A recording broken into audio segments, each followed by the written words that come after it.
Alan Menken, as a composer, you need no introduction because your work is so beloved by people around the world. So I want to start by getting your own perspective on your work by asking you about a lyric that comes from one of the songs that you wrote. And it goes, "In the end, it's only your voice matters. You never hear it, though, for free. You got to pay dues before you choose to be the man you're going to be." Now, those are David Spencer's lyrics from a song called The Yes. Apprenticeship of Duddy Kravitz. Wow. And I'm wondering, at what point did you find your voice and become the man we've all grown to love? Hmm. Hmm. Well, hmm.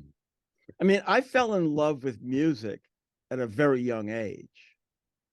I just thought, of course, I can't actually, do this for a living because, I mean, people who do this for a living work really hard from a young age and they study really hard and they're really serious about it. And I was kind of just this kid who was a dreamer. And I like to just, play at the piano, but I hated to sight read. I hated to practice. Um, and then, as a teenager, I had literally developed a peptic ulcer. Because I just hated schools. I didn't hate, well, I just didn't like where it was going. I really wanted to do something I was passionate about. And everything told me, you can't do that. All the men in the family are dentists or doctors or whatever. Um, so I would say that that voice always lived inside of me. And I finally, when I was in college, um, I went, the last gasp is I went as a pre-med and I didn't even want to go into the lecture hall. I said, and I remember I just said no. And I made a right turn, went to the piano practice room and just made music. I didn't care. Um, and so I would say my voice was found there. And again, my voice is not my music. My voice is my love of music and my desire to make it in all these different forms. Um, so I guess that's my voice. I take my voice um, from characters, from stories, um, or from myself if the urge strikes.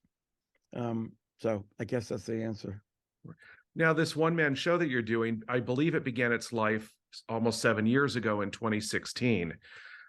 How has the show evolved and how has your relationship to the songs that you've written, you know, evolved? And, you know, how is that relationship different now than it was maybe when you first wrote them? Um, well, for the most part, as I do my one man show, as I perform it, um, I really actually sort of, in each case, go back to the moment when I wrote them. Just the memories, sort of flood over me, and sometimes I have to remind myself there's an audience there because, I'm playing the song um, and just I kind of think about where they came from, and then I talk a little bit to the audience about either where they came from or thoughts that came from the irony of when the song was written and what was actually happening or things like that. Um, the show evolved for the most part. I just began to feel like people would say, "Oh, Disney composer Alan Menken," and I love Disney. I adore Disney, but I said I would like there to be some medium in which it's my career, which is contains Little Shop of Horrors, or as you said, The Apprenticeship of Dirty Kravitz, or A Christmas Carol, or Sister Act, or A Bronx Tale, whatever it is. And so it really came from wanting to share more of me, and it was a choice between either doing one of those shows where you have a big orchestra and people come out and you have all these guest stars, or just something where I could feel free to talk to the audience and just kind of be myself and let it be a little more intimate, a lot more intimate. And so Richard Kraft, who's one of my managers, and is so adept at these kinds of things. I mean, all those not Radio City, all the Hollywood Bowl shows that we've done, those are Richard brain trained children, or some of the things we've done on ABC. He just loves sort of finding ways to repackage, and he came up with the name A Whole New World of Alan Menken. I said, really? Is that okay, we'll use that name, I guess. So it's not really a new world. Every time I do it, it feels like the same old world of Alan Menken, but I don't mind that, I guess. Could call part of his world. I don't know. In any case, it's a whole new world of Alan Menken. But Well, what's new at least it wasn't, Beauty and the Beast. It's Alan Menken. Beauty and the Menken. Beauty and Menken, right? But in a way, it is new only because I am sort of unpacking some of the material and talking about, just the genesis of things a little bit. Now, there's a whole generation of people for whom, you are so closely identified with Disney properties, whether they are on screen or on stage. I happen to be a little bit older than that, and my first Disney reference is the Sherman Brothers, Robert and Richard Sherman. Is there any way in which they were influential on you, or were part of your mindset or understanding of the Disney history when you started getting involved with Disney? Well, obviously they are a big part of Disney history. Mostly, to be honest, I go back further back. The Disney films that set my imagination on fire were like Fantasia, and that's where, frankly, it was that marriage of classical music and images that just forever had me creating images in relation to music. I would say nobody was more welcoming to me when I came to Disney than Richard Sherman. It's really remarkable how Richard and Elizabeth were so kind and so welcoming. I'll never forget that. But it's really the whole history of the Disney ethos that influenced me. Just before I started writing the Disney films, I think I've told the story, and I tell it as part of my show also. Number one, the AIDS crisis was just this unbelievably horrifying specter that was killing my friends, and collaborator. I lost all of my collaborators by the time Tom Ian actually passed away. First it was Howard, then it was Tom. Before that it was Steve Brown. It was just, but leading into this time, Anna had been born, and I go, well, I'm bringing my daughter into this world that is fraught with this nightmare, because none of us knew the extent of it, or how it could be contained and how it was being treated. And I would sit with her on the couch, and all the Disney classics had come out on VHS, and I was putting in, Cinderella, and I was putting in Sleeping Beauty or Peter Pan, and just sitting with her watching them and going, this is the ultimate safe space in the world. You just felt it. I felt it from that material. And so all of that informed, I guess, my approach to Disney. at the same time, the real Rosetta Stone for all of what we did at Disney really was Little Shop of Horrors, in terms of how we use styles and how we create the architecture of a musical. So it was a real combination of just classic influences, classic Disney, classic rock and roll, classical, and it was just sort of breathing in music and breathing it out, but knowing that in the stories we're telling, especially with Disney movies, we are creating the ultimate safe space. You want to be emotionally true, and you want to be real, and it comes from a place of love and redemption and belief in the beauty of life and everything. Since you mentioned Little Shop of Horrors, of which I'm an enormous fan, and I love the off-Broadway production. Okay. I saw Lena Hall in the show, who I thought was such a unique take on Audrey. So good. Loved it that she, how tough she was, and that she was a survivor. I thought that was really terrific. But why do you think that show has captured everyone's imagination for so long? And do you think we'll finally get to see a remake of the movie? Because I know it's been announced for quite some time. Yeah, they played with the idea. Probably will.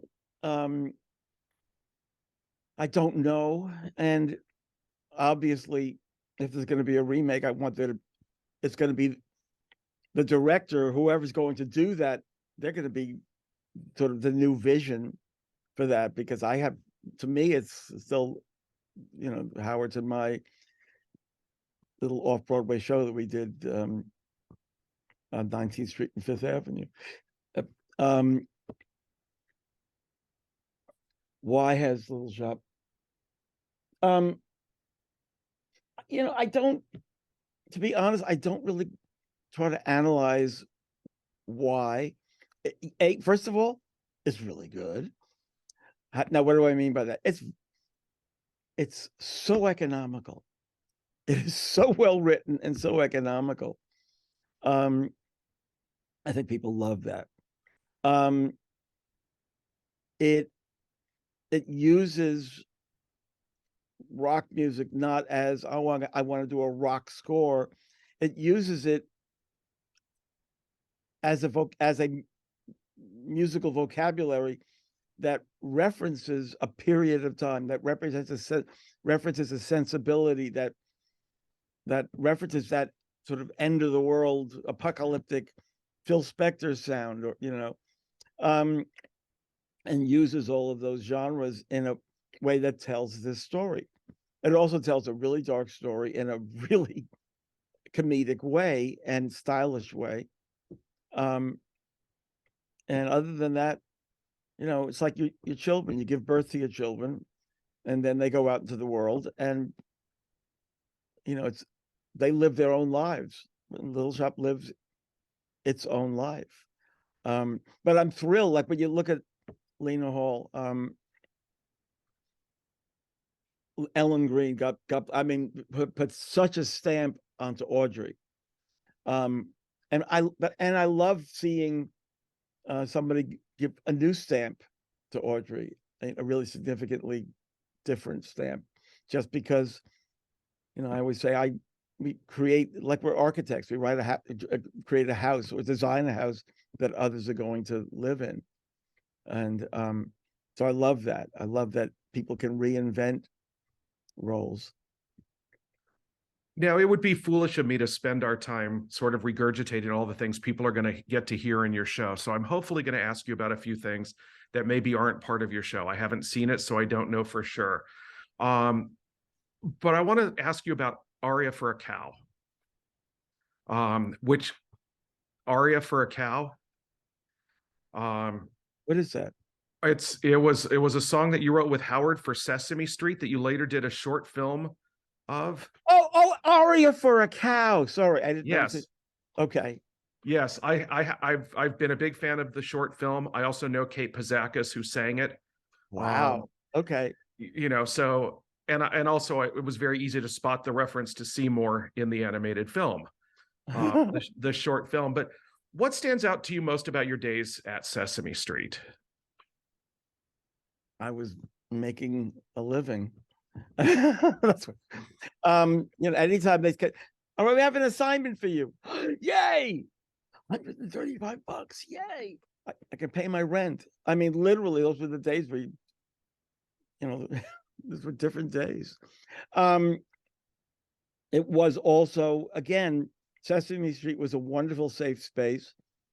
I loved, also Howard and I wrote another song, which is called, the Count's Lament, I think. Oh, why can't I say W if I want to and wish that I could? Oh God, Howard's brilliance. Yeah, it was the most special part was being able to write like something with Howard for Sesame Street. That, in a lot of cases, I was just kind of writing in that style. I was I was given assignments and I wrote the songs.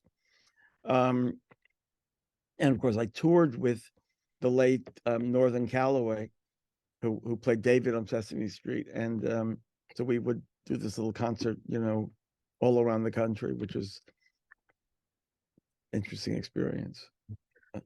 I saw an interview you did with Michael Riedel around the time of Sister Act, and you said, "I never let go of anything."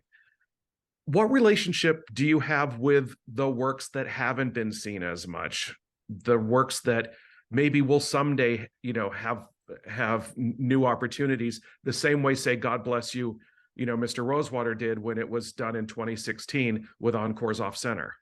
Well, I mean, occasionally we'll like to nudge them forward if there's an opportunity. But generally, I remember Lehman Engel always used to say, just what's next? What's next? And I will always prefer to just move on to what's next. I've learned that things come back on their own. I didn't bring back Newsies. Newsies brought itself back. We would see it everywhere. People were just doing the songs from it. And then we finally said, wow. I mean, and then I remember I think it was Tom Schumacher at Disney Theatrical said, I mean, look, we should do just a version for stock and amateur, just so there's something, because people are cobbling together their own versions of Newsies. With Hercules, I knew that Hercules had a lot more there than was being picked up in the animated that first came out. Now, I thought the movie was wonderful. I just thought it came at a time where people were not really looking for something new, as it was with Hunchback. I just try to track, the interest in the work, and if I sense an opportunity, I go for it. Now, you mentioned Duddy Kravitz. Duddy Kravitz is both. It's a really, really well-written musical, and at the same time, it's a complex, and it's got a real darkness to it. And especially as a Jewish person, character like Duddy he's a conundrum, because he is one tough, complicated character, and it's going to take a context and an audience that really wants to dig into something that's got some real guts to it, and also some darkness to it, and some challenging moments. And I've learned not to try to force things. Just time will come. Somehow the time will come. I'm a believer in that. Like I always feel, the writers who go, we've got to get this, we've got to get this. I go on and write something else. Okay, maybe we'll get on, maybe it won't. Write something else. And I did another show with David called Weird Romance, which I really think is really enjoyable and really, again, ambitious and smart. But sometimes people attach themselves to things that are very simple and just open-hearted, and you have to take that in and go, okay, they see something in it, and sometimes I just laugh because I know that I wrote something and I went, oh, that was a throwaway, and then it just becomes something that people. I'm not going to say which song it is about, but that happens. And then other times you write something that's complex and amazing, and it just, it's it's hard. There was a musical Howard wanted us to do following Little Shop on stage, and it was based on the movie Big Street, and we couldn't get the rights at the time, and so because he knew that he had a very finite amount of time, he wasn't telling me at that moment. So I said, well, we'll wait. Anyway, after he passed away, I did get the rights. I worked on that twice. But again, it's a very, the genre, the story, the complexity of it, the darkness of it is, you have to really handle it in just the right way.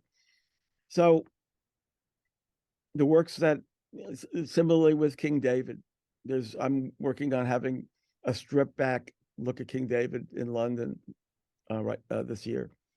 But I think at a certain point you just wait for other people maybe to say, oh, I have an idea. Great. Because I'd rather move on to what's new. Well, there is that old Peter Allen song, "Everything Old is New Again." So there is another way of looking at it. And the internet is a wonderful resource for us to be able to discover things about you and countless other creators that we didn't previously know. And if you dig far enough, you can find 7 demos from the Honeymooners, which I think are some of the best songs that you wrote in your career. I love that. That was in my music and lyrics. Before I met Howard, I was exclusively a composer and lyricist. Yeah, we never got the rights to do it. I am very proud of that. And I think about, someday maybe we'll get those songs out there. Again, people occasionally record the songs. God, how did you find that on the internet? Where was that? Well, there's something called Howard Ashman Archives. It's a YouTube channel. But that's not Howard. I know, but that's how I found it. It was going there. But those are really beautiful, incredible songs. I mean, those stand up with the best of anything you've written, as far as I'm concerned. I know. Alice goes to work on Sunday, washes all her clothes for Monday. Alice's life is neatly planned, each hour and each minute. How can a guy like me fit it? Saturday night we danced, and I looked into her eyes. What I saw there took my heart completely by surprise. The music swelled the first time I held it. It's good stuff. Oh well. Well, there's a lot of material that you've written that people don't know unless they were lucky enough to be in workshops or to be at shows. I mean, I love the song "Hero" from Babe, which I think is also a great song. We have 5 songs from Babe. Right. I mean, incredible songs. You have a song "Daughter of God" that you wrote for Emmylou Harris. Let's see, there was a musical "Thorn" that was written for Divine. Well, and is it Tina, Evil Queen of the Galaxy was written for Divine, and that one I'm now actively reviving and hopefully getting that on stage or on a club or something. I don't know. But it seems like you have such a wealth of material. There used to be a series, Unsung Sondheim or Lost in Boston or whatever these things. It seems to me you probably have at least two discs worth of material, probably more, that could be recorded so people can experience it. Is that something you would like to see happen or would like to do? Sure, I would. Actually, my daughter Anna, who is a singer, songwriter, and producer, living in Nashville. One of the things she's been discussing with me is she would love to have me bring, sort of open up the archive and either record it myself or get other people to record things. So it's always a possibility that those things will get out there. My mindset, I think one reason I have had the success I've had is because I'm never resistant to throwing something out. Never. Because generally the best thing will always rise to the surface. And I'm just that kind of collaborator. It's not about me. It's not about, I love this song. And it's about being a part of something bigger and putting your talent out into that. And that's how you maximize your abilities. And I also just don't want the emotional angst of hanging on. Okay, there was, like, I threw out a song that I loved from the movie of Hercules. It was called Shooting Star. Loved that song. And then we wrote Go the Distance. We tossed out a song called We'll Have Tomorrow from the second act of Little Shop of Horrors. But we didn't need it. The show is, and part of its success is that tightness. I mean, there are some shows where I've written 14 songs for one moment.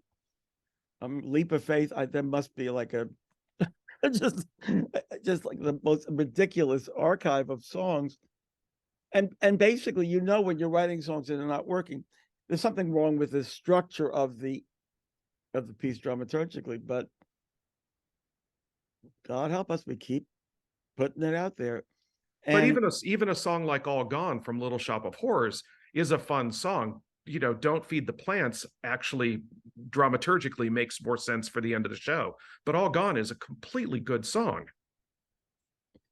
Well, that was written for the movie, I think, wasn't it? I'm trying to remember. Wait, is that the title of the song, All Gone? Yes, and it starts talking about Lucy, and then it goes into yeah. No, that was on the day that it started. Okay. On the day that it started, da da da da da. Oh yeah, that was great. That was great. But the best song, the best ending won, and I put in that one little "We'll Have Tomorrow." Don't feed the plants. Got that in there just as a little wink. Right, of course. Since I mentioned the Howard Ashman archives that I was able to look at, which is at howardashman.com, they published a 2-part interview with you. And I don't know how long ago this was because there was no date on it, but you were asked about Howard, and you said, "But I know honestly that he has remained my collaborator in so many ways in the over 20 years since he's been gone." Is that still true for you today? And how do you feel his presence in your work today? I will occasionally, he'll just be in a dream where we're writing together, and I'll go, "Oh, when you came back." So sometimes in your subconscious there's a sort of almost an alternate arc of your life that's happening on a subconscious level. When he passed, first of all, I had vivid dreams. I mean, literally on the moment he passed, I had a vivid dream. You saw did you see the documentary, Howard? And that's absolutely true. I woke up from this dream where I had lifted him up and then he had no weight, and I put him back on the bed, and then I went back to sleep, and that's when he had passed. It was like, whoa. And then shortly after, he and I met in a dream, and I said, "Tell me what happens. What happens when you die?" And he sort of talked me through what his experience was, which was very interesting. And then we just meet up. Sometimes in the dream, we're writing something, but he's saying, "You've moved on. I can't keep up with what you're doing, or I don't want to, because I do have a visceral sense of him in my life. but then we all look at those, sort of spiritual things. We go, oh, I believe that. And then there's a part of you that goes, who knows? I don't know. I just think in some ineffable way, he's a part of me. He's just a really deep part of me. And it's just, when I think about the things we would have done, I think I told this story.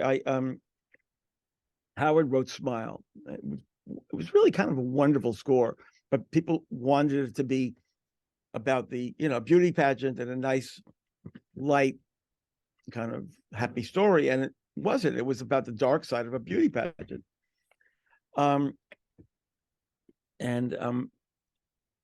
I was playing D23, and I was already planned that I was playing it, and Marvin passed away. Marvin Hamlish, who was Howard's collaborator on Smile. I said, I really should play Disneyland. So I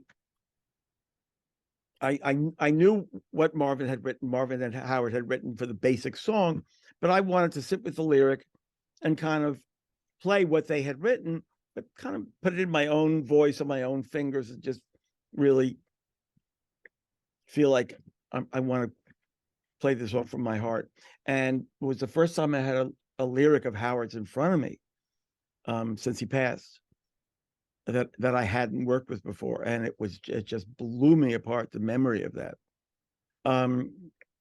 Because he was on just an absolutely incredible level as a writer. Absolutely. And I think we can agree that you're on an incredible level as well. Otherwise, you wouldn't be doing a show around the world about celebrating your work and telling these stories. So I want to conclude our time, Alan, by asking you something you said on New York Theater Talk, where you said at various stages when you were growing up, you wanted to be Beethoven, then the Beatles, and then Bob Dylan. What's been the most satisfying thing about being Alan Menken instead?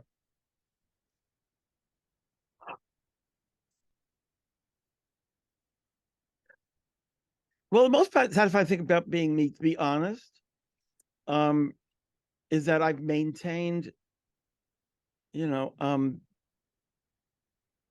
the same person I was when I was struggling to write. As Janice and I are together over 50 years now.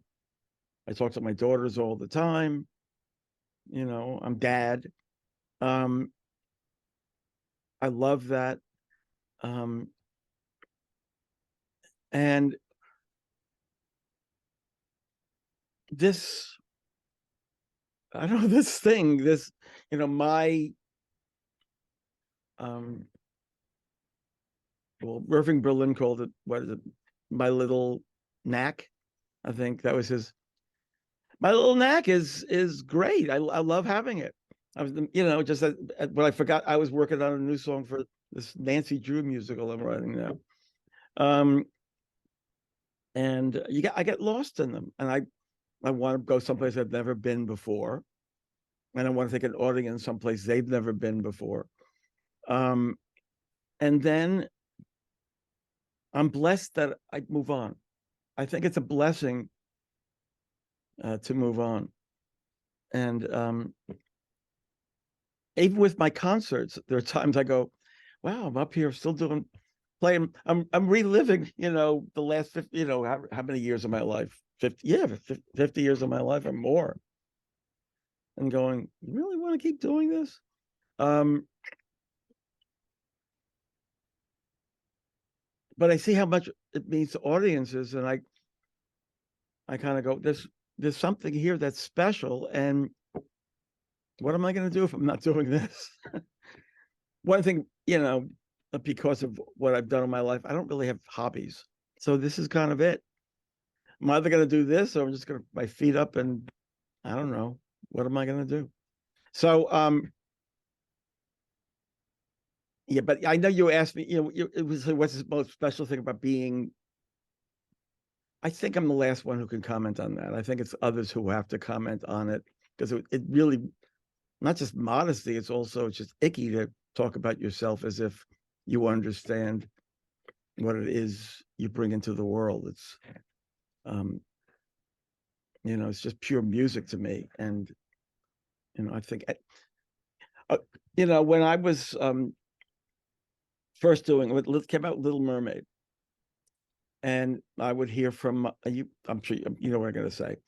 I would hear about this little boy named Lin-Manuel Miranda. Oh, he went to Hunter School with my niece, and Lin-Manuel Miranda wanted to know about, could I sign this? Or Lin-Manuel Miranda. But there he was with his passion, this kid with his passion. Wow, that Lin-Manuel Miranda. And then, in the Times, there's this kind of Hispanic guy with a beard and has this new show in the Heights, and going, oh, Lin-Manuel Miranda. And that's where it comes from. You just love the craft. You love it, and you breathe it in, and then you breathe it out. And you leave it to others to define what it is you do. I think you have to, because if you think about it too much, it's like you can't add to it.